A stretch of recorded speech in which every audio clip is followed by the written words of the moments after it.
Bueno, entonces, espera, activamos mi cámara.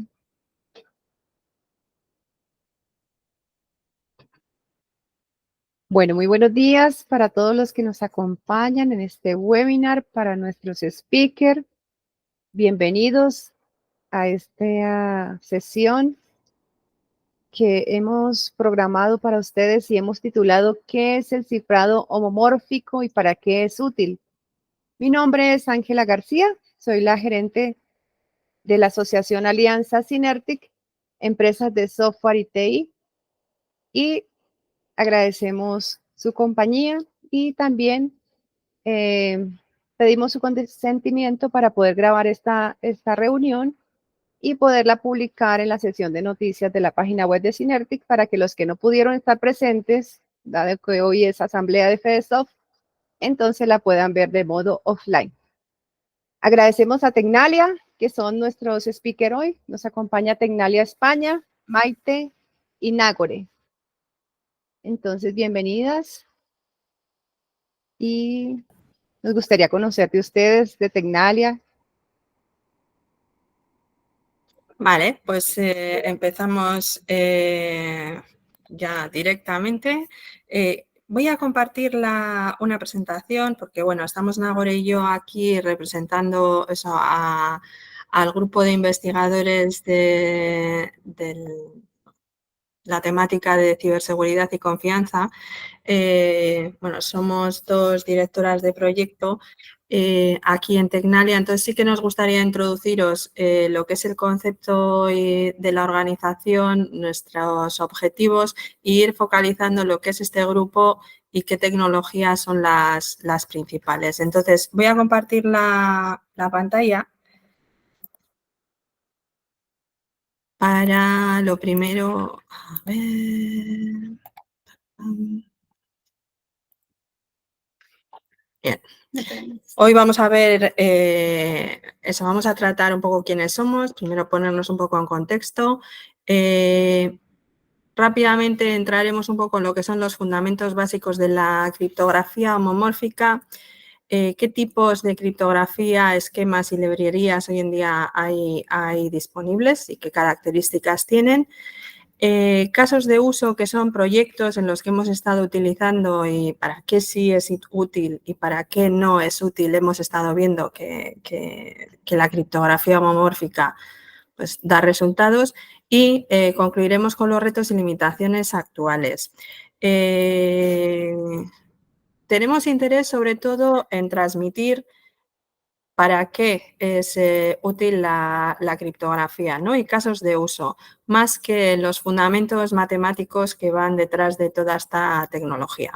Como os decía, lo primero, por situarnos un poco y que conozcáis qué es Tecnalia.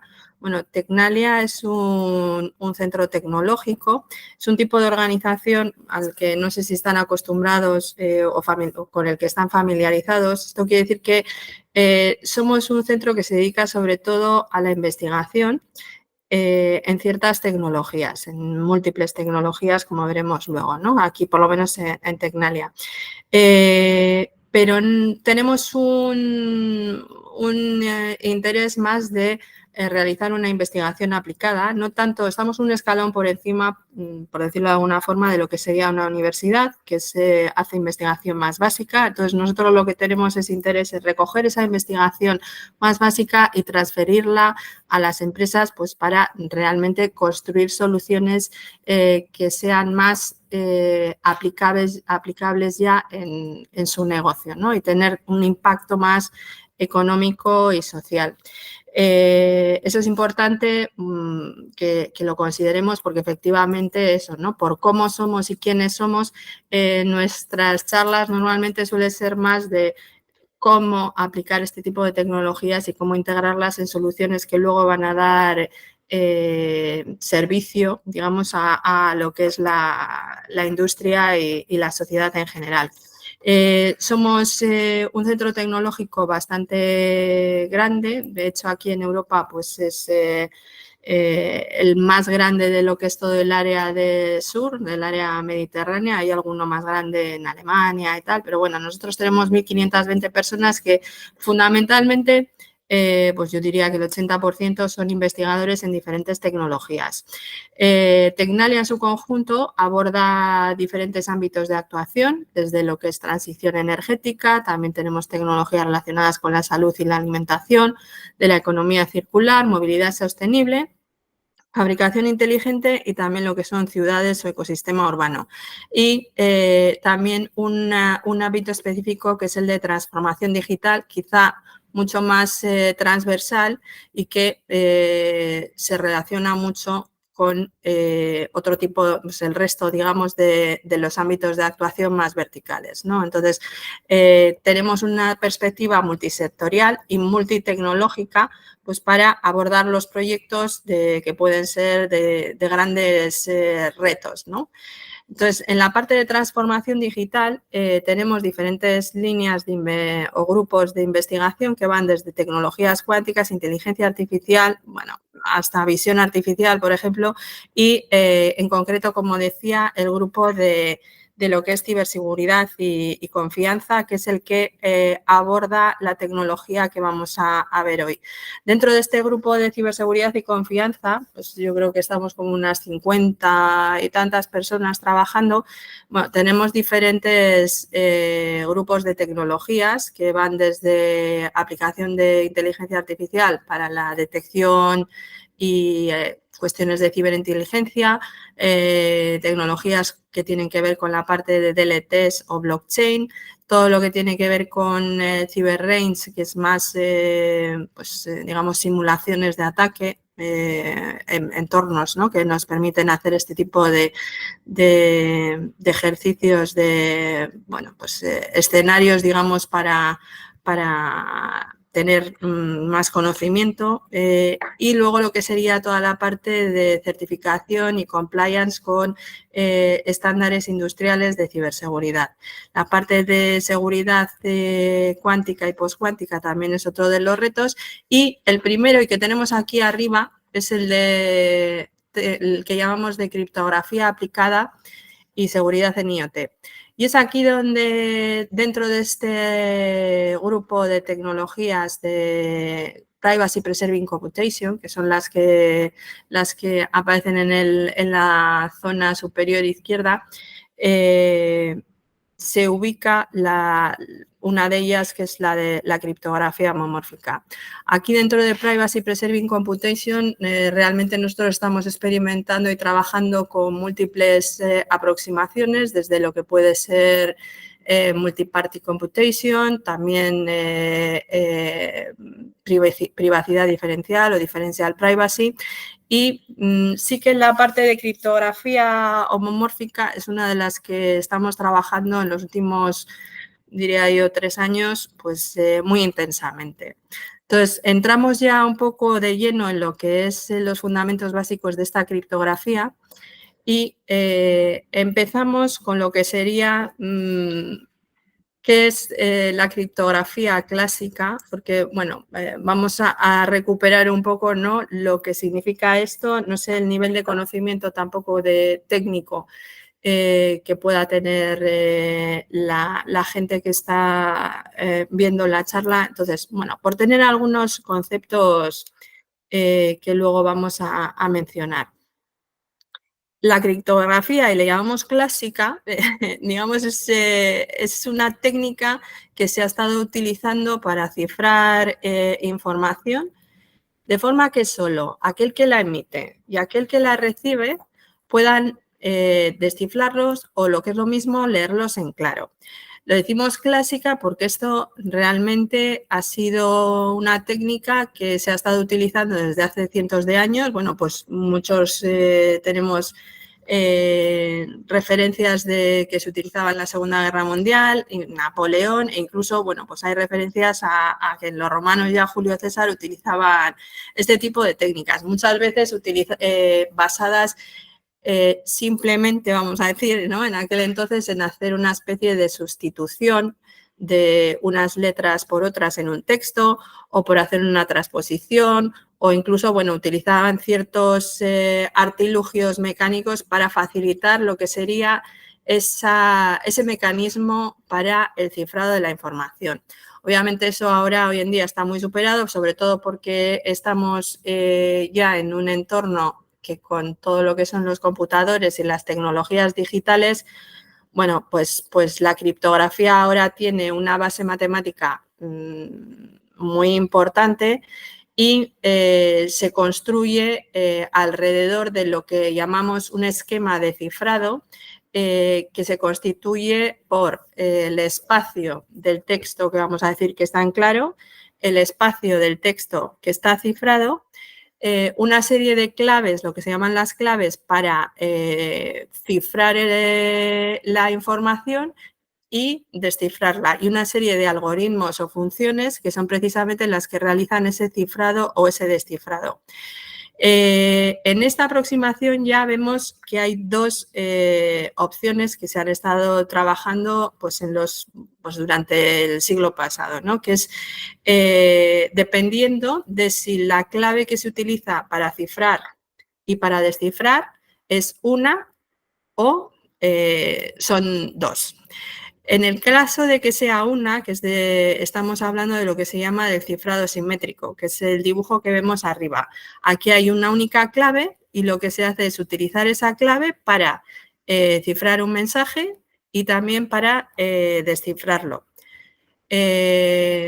Como digo, esto es lo que llamamos cifrado simétrico y normalmente lo llamamos como clave única o clave secreta. Secreta porque es muy importante, claro, si esta clave cae en malas manos, pues tiene la capacidad de cifrar y de descifrar el contenido del mensaje. Con lo cual es bastante... Hay que construir bien el cómo se hace esa generación de la clave y cómo se comparte con aquellos entre el emisor y el receptor, por decirlo de alguna forma, ¿no? O sea, cómo se distribuye esa clave.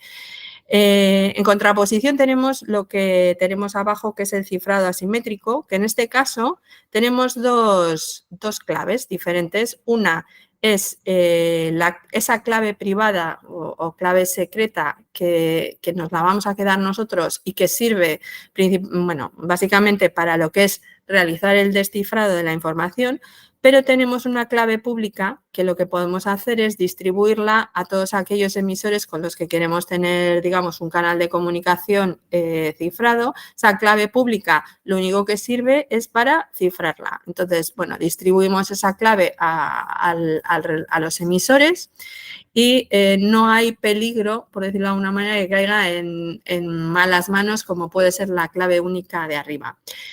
Todas estas esquemas de cifrado actualmente sirven para no únicamente mantener la privacidad o confidencialidad de los datos, sino también para asegurar los principios que llamamos de la seguridad de la información, que pasan por la integridad, mantener la integridad del mensaje, verificar, por ejemplo, o autenticar la identidad de otra parte, pues, por ejemplo, con esquemas de firma digital y también para asegurar el no repudio o como viene ahí, ¿no? Esa imposibilidad de negar que alguien ha realizado una cierta acción. Mantener la confidencialidad o la privacidad es una de las cuestiones principales para los que se utiliza normalmente el cifrado. Y se ha utilizado sobre todo lo que es la encriptación o el cifrado para la transmisión de mensajes a través de un canal, o sea, la distribución de la información. Pero ¿qué pasa? Que cuando esa información llega a un destinatario, el destinatario la cifraba y la trataba en claro, ya. Aparecen aquí, o quiero resaltar algunas cuestiones que ahora nos ocurren en muchos estados que están empezando a implantar una serie de legislaciones o regulaciones sobre privacidad y principalmente en muchos casos lo que se refiere a esa privacidad de datos personales, ¿no? de cómo deberían gestionarse y tratarse. Al menos en la legislación española aparecen dos tipos de entes que son diferentes, bueno, de entidades o de agentes. Uno es el responsable de los datos, que es el que, bueno, la persona o la entidad física, jurídica que es el encargado de identificar cuál es y delimitar cuáles son las finalidades para los que se van a utilizar esos datos, pero en muchas ocasiones lo que hace es transfiere la responsabilidad, ¿no? la parte de cómo realizar realmente el tratamiento a un tercero, que es el que llamamos encargado de tratamiento.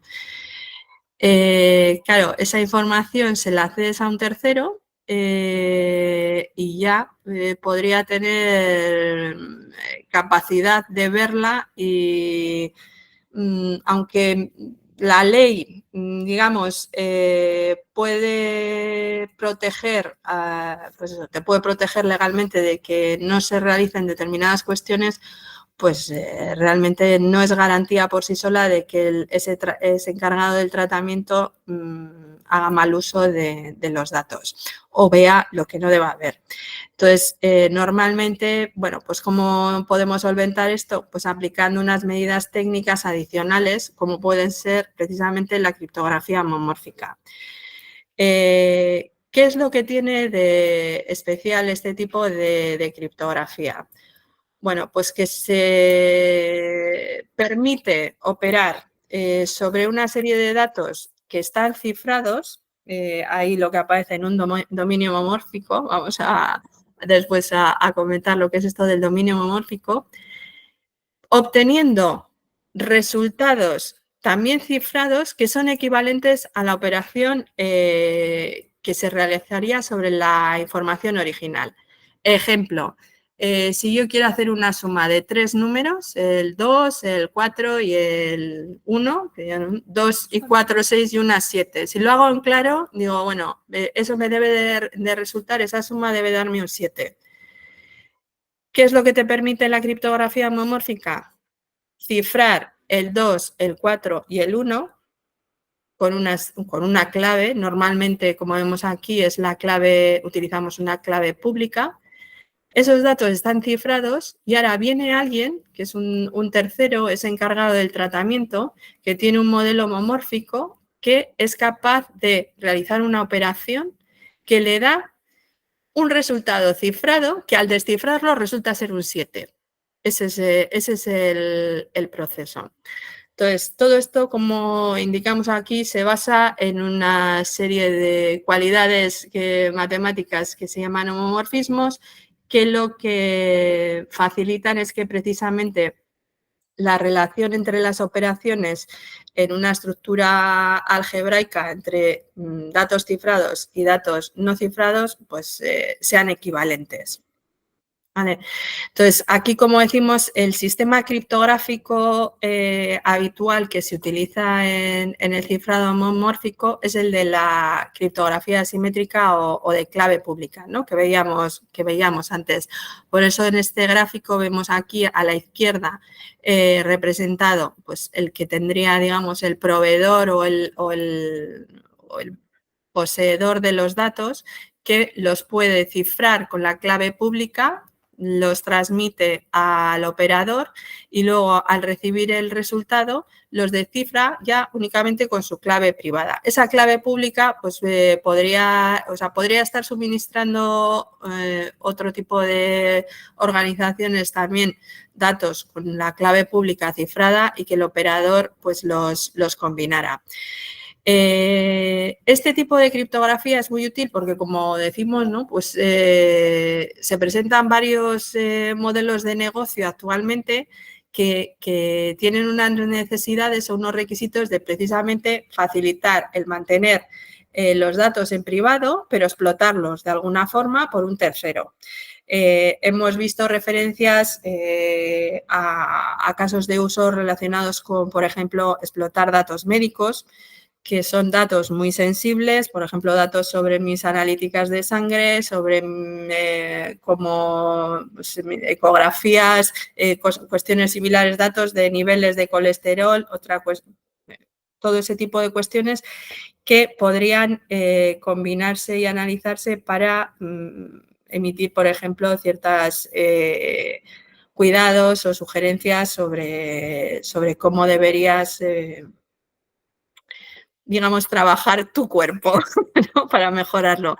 En el aspecto financiero también son datos muy sensibles que algunas veces hay modelos de analítica financiera que, bueno, pues no queremos que el modelo quizá es alguien que es un proveedor que tiene un modelo muy, muy bueno, pero yo no quiero como, por ejemplo, entidad financiera, banco, que sepa nada de la información económica de mis clientes. Entonces, bueno, él tiene un modelo que yo quiero usar, pero no quiero que vea mis datos. En marketing, por ejemplo, también hay referencias de cómo pueden sugerirte información específica y personalizada sobre advertising, sobre publicidad específica dependiendo de cómo te comportes, y sobre todo se está viendo que es muy interesante todo lo que es ahora el mantener esa privacidad en los entornos cloud de los datos que luego posteriormente se van a utilizar. Algunos de los conceptos que ya los hemos mencionado en la transparencia anterior se refieren a, pues eso, el contexto criptográfico. El contexto criptográfico es la configuración que al final define cuál es ese esquema de cifrado y los parámetros del homomorfismo concretos para el caso de uso. Esto es muy importante porque al final ¿qué es lo que ocurre con algunos de los tipos de cifrado homomórfico que vamos a ver? Pues que incluyen una serie de errores sí, bueno, se puede decir que hay cierta perturbación en los datos o cierta introducción de ruido que puede hacer que, pues eso, ¿no? Que la precisión en la resolución de la operación matemática pues sea mejor o peor. Entonces, el construir un buen contexto criptográfico es importante. Y luego tenemos lo que es la clave pública, clave privada, que hemos mencionado, y la clave de evaluación, que algunas veces es necesaria para realmente utilizarse durante la operación de los datos. Aquí tenemos el proceso de cómo se genera. Lo primero que hay que hacer es crear ese contexto criptográfico. Y luego ya tenemos lo que hemos visto antes. El proveedor de los datos lo cifra con su clave pública, se lo envía al procesador de los datos, que obtiene la clave de evaluación y cómo se ha construido ese contexto criptográfico, opera sobre ellos, obtiene un resultado cifrado, que es el que luego transmite al proveedor de los datos, bueno, o al destinatario que sea, y que ese destinatario con su clave privada puede descifrar. Entonces, vamos a ver ahora algunos tipos de cifrado porque hay diferentes aproximaciones. Entonces, Nagore nos cuenta un poco cómo serían estos tipos de cifrado. Vale, yo os voy a explicar un poco los distintos tipos de cifrado que hay, los esquemas que existen y algunas de las librerías más utilizadas. Vale, en cuanto a los tipos de cifrado homomórfico, como veis aquí, hemos destacado tres, que está el Partial Homomorphic Encryption, el Somewhat Homomorphic Encryption y el Fully Homomorphic Encryption. El primero de ellos, el PH o la homomórfica parcial, lo que hace es realizar un único tipo de operación, pero n veces, un número ilimitado de veces. ¿Por qué se puede hacer un número ilimitado de veces? Porque en este caso, en cada una de las iteraciones que hagas, en cada una de las operaciones, no se introduce ruido. Entonces, los puedes hacer las veces que quieras, que el resultado final va a ser preciso. ¿Vale? Aquí no se perdería precisión. Algunos esquemas que utilizan este tipo, pues por ejemplo, son los que ponemos ahí, que sería el RSA, el Elgamal y Pailier. En estos, por ejemplo, los dos primeros, el único tipo de operación que se hace es la multiplicación y en el tercero lo que se hace es la suma, ¿vale? La suma las veces que quieras. El segundo tipo que se utiliza de cifrado homomórfico es un término medio entre el partial y el fully, ¿vale? Que es el que se llama el somewhat homomorphic encryption. ¿Qué te permite? Pues te permite utilizar diferentes tipos de operaciones, se va un pasito más allá que el partial, pero no las puedes hacer un número ilimitado de veces, ¿vale? Tienes que hacerlas un número de veces limitado porque, ¿qué pasa? Que en cada una de las iteraciones se va metiendo ruido. El resultado ya no es tan preciso, entonces si le haces un número ilimitado de veces, un montón de veces, pues ya el resultado no va a ser coherente y no va a ser un resultado bueno. Y luego, por último, tenemos el FHE, que es el más extendido, el que hemos utilizado más en Tecnalia y el que más hemos analizado y estudiado. Y lo que permite es realizar diferentes tipos de operación y teóricamente de forma ilimitada. ¿Vale? Digo teóricamente porque esto en la vida real no es ilimitado, o sea, siempre se pone un límite. Es un límite que se pone por configuración en función de los datos y del tipo de operación que estés realizando, pero se suele poner un límite. En este tipo de cifrado homomórfico podríamos destacar 3 esquemas, que son el BGV, el CKKS y el TFH, ¿vale? Os voy a explicar, eso es, cada uno de ellos un poquito en detalle. La diferencia entre los 3 es el tipo de operación que se realiza y el tipo de datos que utiliza. El primero de ellos, el BGV, utiliza aritmética modular y lo que hace es cifrar y operar con datos enteros. No puede utilizar datos decimales. El segundo de ellos, el CKKS, utiliza aritmética de punto flotante y sí que utiliza ya para el cifrado y para el proceso de operación, puede operar con números decimales y con números más complejos. Y el último, el TFHE, utiliza aritmética booleana y lo que hace es cifrar y descifrar con datos binarios. Cifra bit a bit, en este caso, y después opera con esos bits. Estos esquemas realmente son excluyentes entre ellos. Se han hecho algunas investigaciones sobre intentar fusionar varios de ellos, pero de momento los resultados no son buenos. Entonces, de momento, si utilizas un esquema, tienes que utilizar ese desde el principio hasta el final. La siguiente traspa, os hemos puesto una tabla con las librerías más comunes de FH, ¿vale? Aquí hemos resaltado 5. Está SIL, HLib, OpenFHE, que es lo que antes se llamaba Palisade y que es la que estamos utilizando en Tecnalia en varios de los proyectos en los que estamos. La cuarta sería Látigo y luego está TFH-RS. Cada una de ellas se utiliza un lenguaje, unos esquemas, diferentes tipos de licencias. En uno de los proyectos que acabamos de terminar ahora en Tecnalia se hizo una comparativa entre 3 de ellas. Se comparó OpenFHE, SIL y Látigo. Se compararon teniendo en cuenta la variable de tiempo, los textos cifrados y el resultado tras la desencriptación. Entonces, en cuanto a tiempo, de la comparación entre SIL, OpenFHE y Látigo, la mejor de todas en cuanto a tiempos era SIL. Le seguía bastante cerca al Látigo, lo que pasa es que el Látigo perdía bastante tiempo, era bastante más lento en la operación de cifrado. O sea, el descifrado y la operación las hacía muy rápido, pero en el promedio de cifrado pues era más lento. En cuanto a los textos cifrados, la comparativa en textos cifrados, Palisade o OpenFHE, como se llama ahora, era la que tenía los textos más ligeros y era casi 3 veces más, los textos eran 3 veces más pequeños que el Látigo. Y luego la última de las cosas las variables que evaluamos fue el error acumulado tras el descifrado, en el que se vio que OpenFHE era la más precisa, mientras que el Látigo era la que más ruido y más imprecisión metía. Os voy a explicar una forma que tienen algunos de los esquemas de operar, ¿vale? Que es la operación en forma de anillo.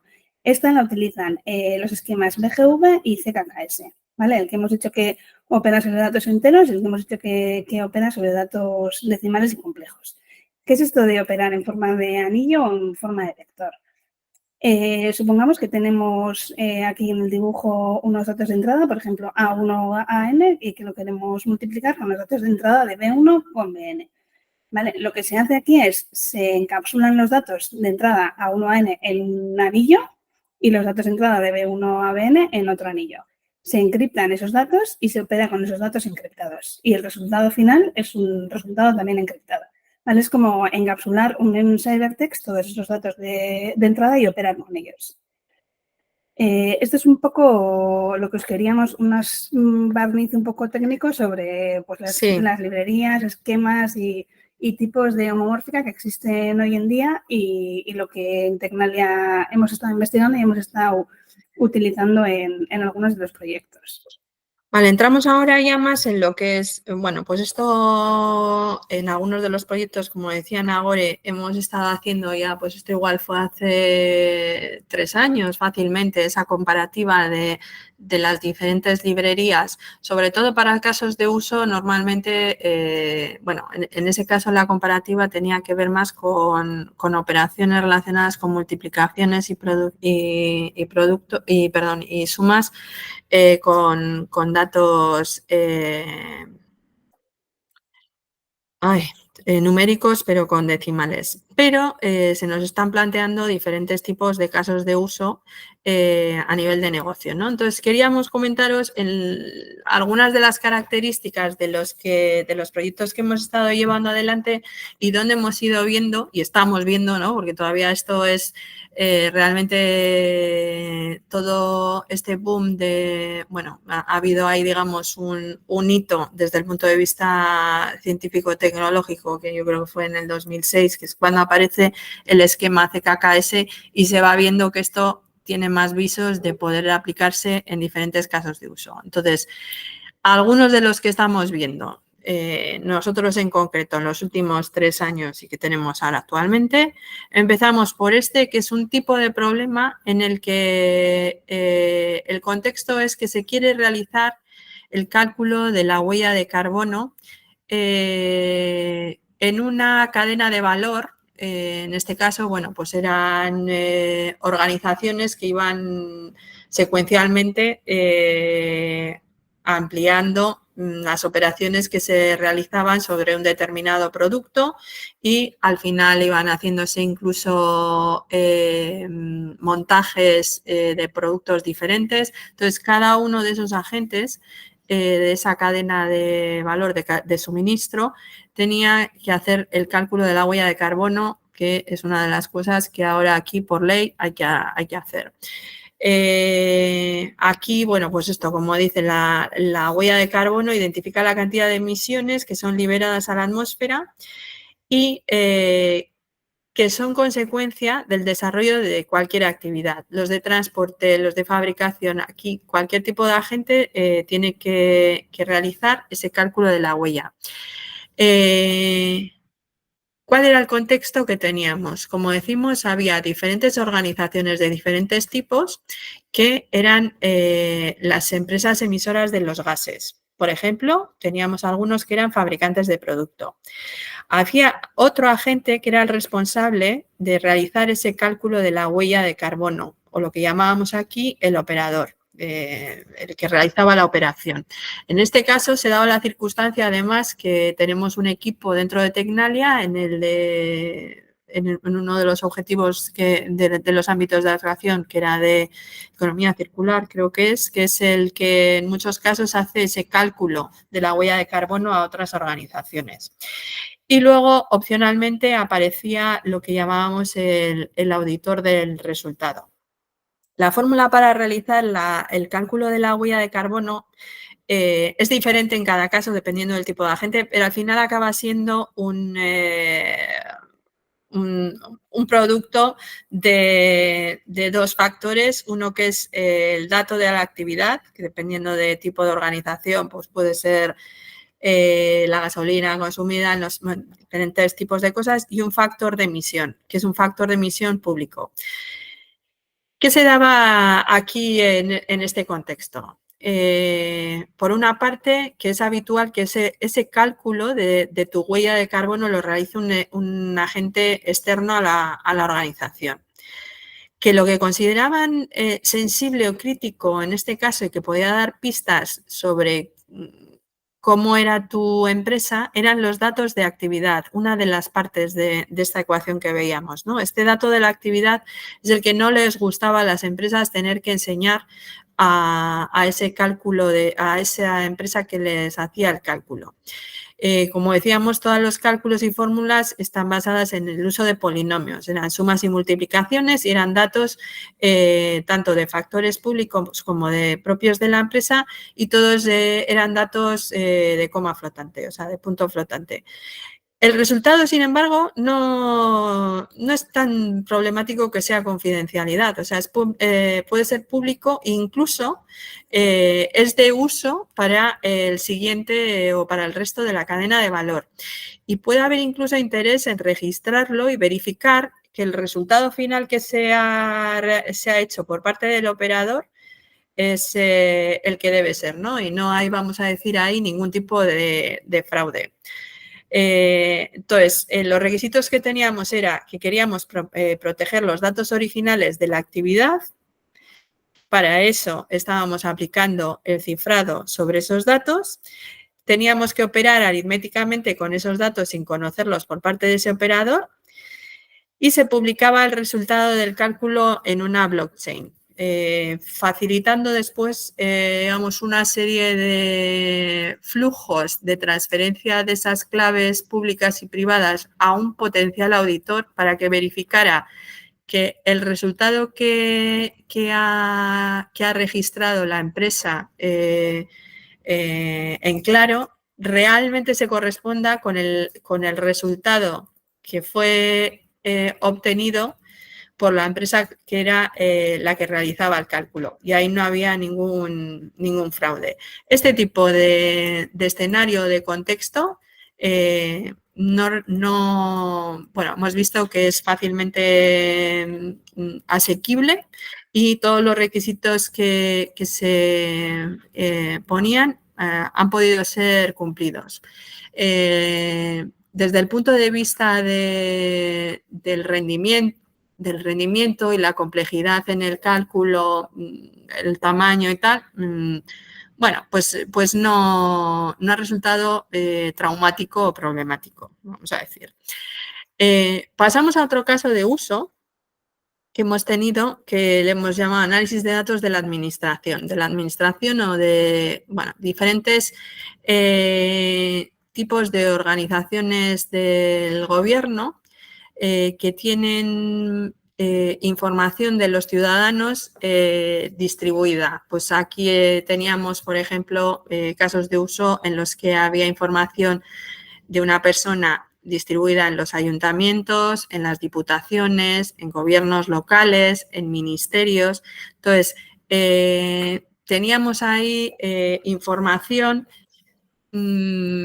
que de unas administraciones a otras no querían que fueran revelados, pero sí tenían casos de uso, por ejemplo, usar los datos de un determinado ciudadano para saber si puede solicitar determinado tipo de ayudas sociales y concretamente en alguno estuvimos haciendo el análisis concreto para la solicitud de becas de estudio, ¿no? ¿Y qué teníamos en este caso?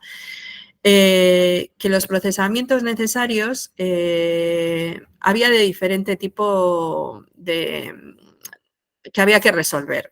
Por una parte, había que resolver preguntas sobre, por ejemplo, si una determinada persona está empadronada en un determinado lugar o si tributa en un determinado estado o cuál era la renta de esa persona en concreto o si dispone de más de una vivienda en propiedad, qué tipo de estudios tiene. Entonces, aquí se mezclaban varios tipos de funciones que hay que hacer. Ya no es solo una operación matemática sobre datos de sumas, multiplicaciones, sino que ya empiezan a requerirse resolver funciones más relacionadas con booleanos, que son comparaciones, mayor, menor, ese tipo de cuestiones. Y ahí es donde empiezan los problemas, ¿no? O sea, teníamos el requisito de que hay que proteger los datos originales, pero hay que procesar tanto aritméticamente como de realizar esas comparaciones sin conocer los datos.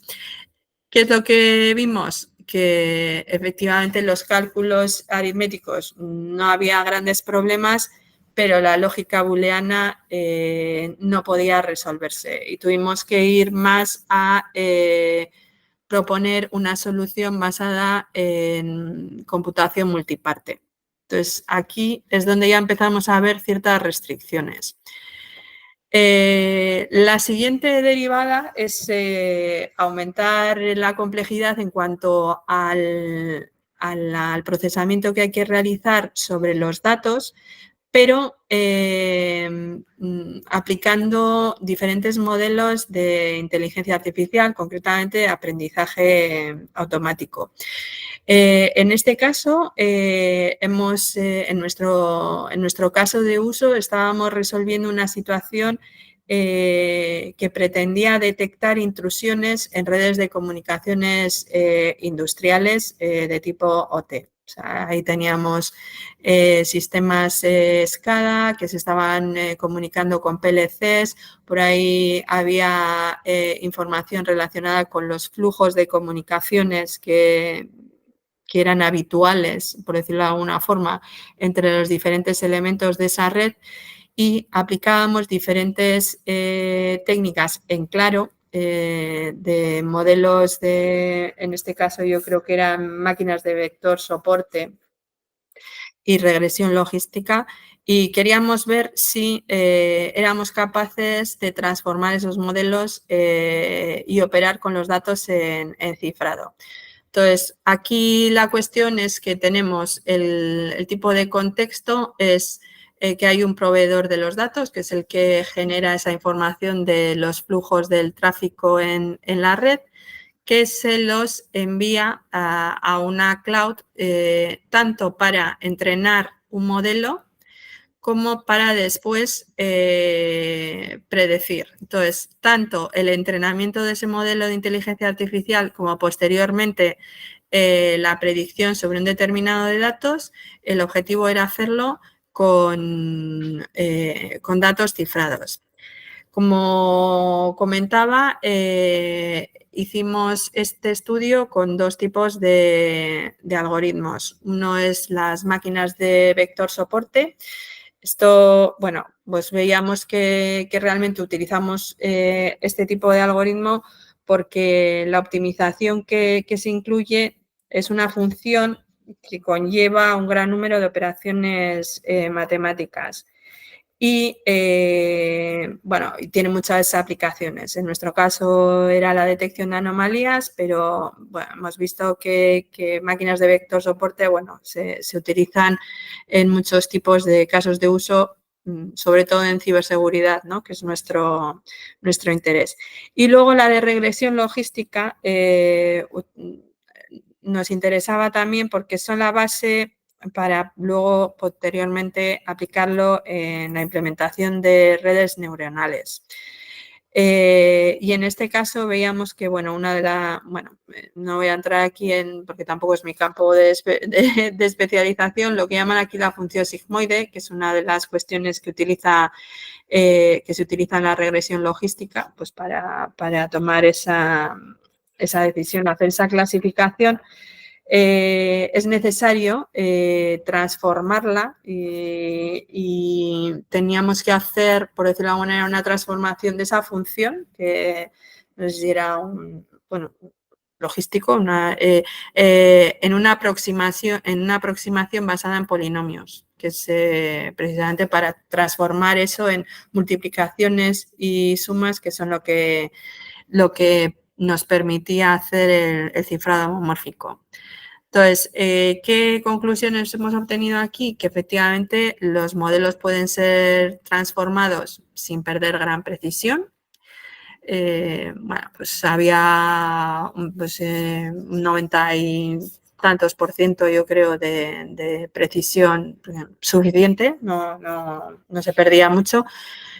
Pero lo que sí aumenta considerablemente es el tiempo que se utiliza, bueno, tanto para realizar el entrenamiento como la predicción, ¿no? Esos tres valores que decía antes Nagore que evaluamos en su momento, que era cuánto más aumenta el volumen de la información cuando no está cifrada, cuando está cifrada, cuánto más aumenta el tiempo derivado de ese cifrado y descifrado, que en ese caso no suele haber muchos problemas, pero cuanto más aumenta el tiempo en operar sobre los datos cifrados, en este caso realmente es importante.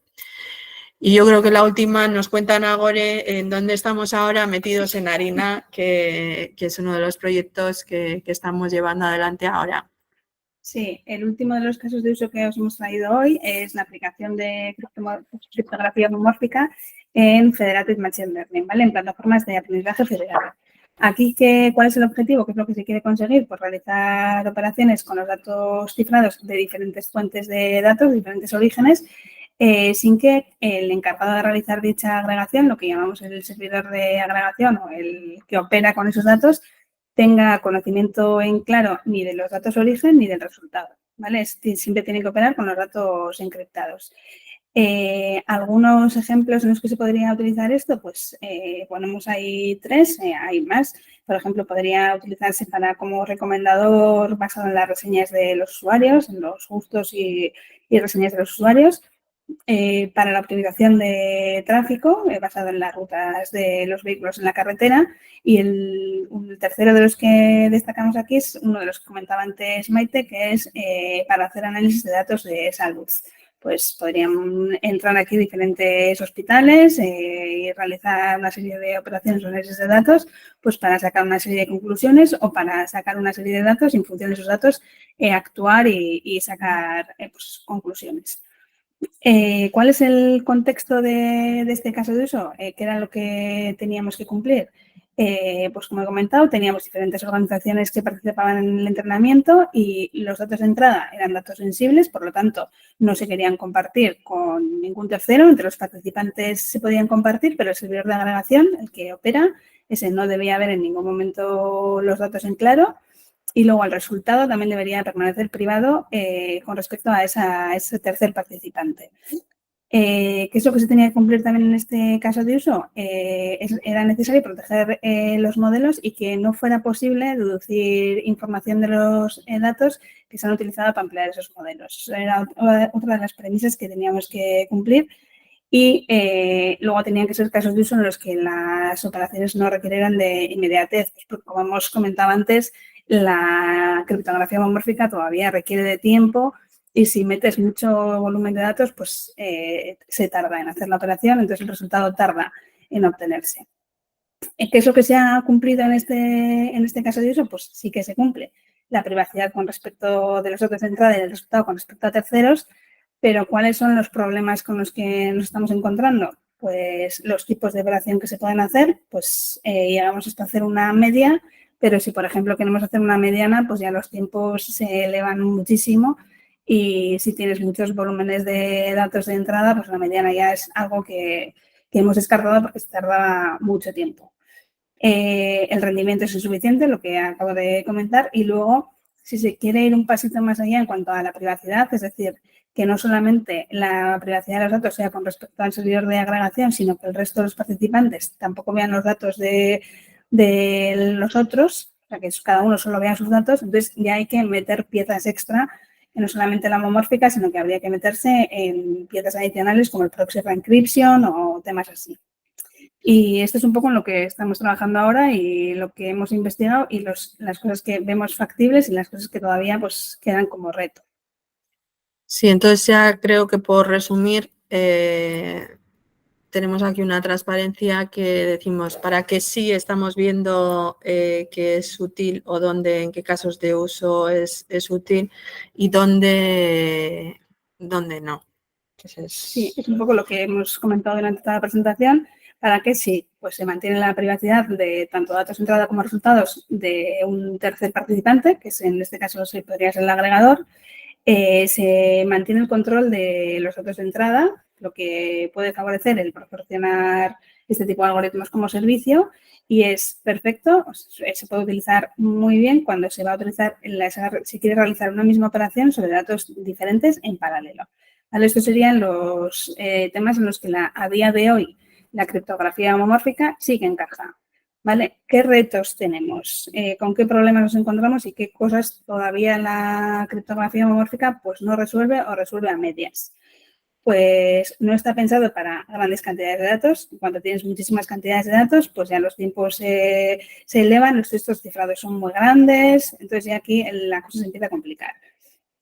Algoritmos complejos, pues a día de hoy se pueden hacer sumas, multiplicaciones, están medias, pero lo que hemos comentado, si quieres ya divisiones, medianas, pues ya aquí es muy complicado operar, las operaciones tardan mucho, entonces esto es otro de los temas que se está investigando, pero bueno, todavía queda camino por recorrer. Y luego el tema de las múltiples entidades, pues bueno, aquí al cifrar los datos con una clave ajena, pues se pierde control sobre los datos, entonces esto puede ser un tema que tiene un poco de riesgo que también habría que mirar y evaluar. Entonces, todos estos temas, pues teniendo en cuenta que temas de ancho de banda, porque las claves son muy grandes, se necesita mucho ancho de banda, pues esto en poco o menos o más tiempo se irá solucionando. El tema de los rendimientos, pues con esto de las GPUs y pues puede ir avanzando y puede ir solucionando estos problemas que nos encontramos. Pero bueno, a día de hoy la foto es esta que ponemos aquí. Y hasta aquí era todo lo que os queríamos comentar por nuestra parte. Espero que haya resultado de interés. Os dejaremos también nuestros datos de contacto por si queréis preguntarnos después cualquier cuestión o tenéis un interés más concreto en abordar los aspectos técnicos matemáticos de la solución. Pero bueno, si no, ahora, si hay alguna pregunta que podamos contestar, pues...